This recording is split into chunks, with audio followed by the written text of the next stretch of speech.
La nuit vient de tomber sur Rio. Nous sommes le dimanche 31 mai 2009.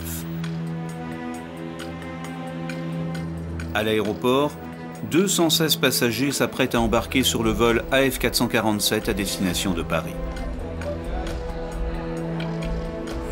Ce soir, le vol Air France est assuré par cet appareil, un Airbus A330, avec à son bord un équipage de 12 personnes.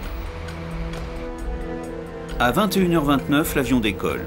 4h30 plus tard, le vol 447 se désintègre en percutant l'océan Atlantique.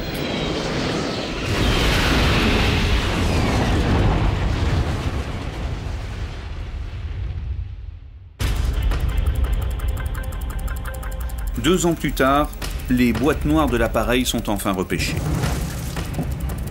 L'une contient les conversations des pilotes enregistrées dans le cockpit. L'autre, l'enregistrement de plusieurs centaines de paramètres techniques de l'avion. À partir de ces informations, nous avons rigoureusement reconstitué les dernières minutes avant le crash. Très précisément, 4 minutes et 22 secondes. Des comédiens vont interpréter les rôles des trois pilotes. Le premier incarne le commandant de bord expérimenté, Marc Dubois, 58 ans, 11 000 heures de vol.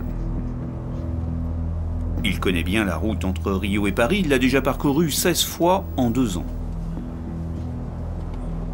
À ses côtés, 2 copilotes, comme pour tous les longs courriers. David Robert, 37 ans, 6500 heures de vol. Et Pierre-Cédric Bonin, 32 ans, le moins expérimenté des trois, avec 3000 heures de vol. C'est lui qui sera aux commandes quand débutera le drame.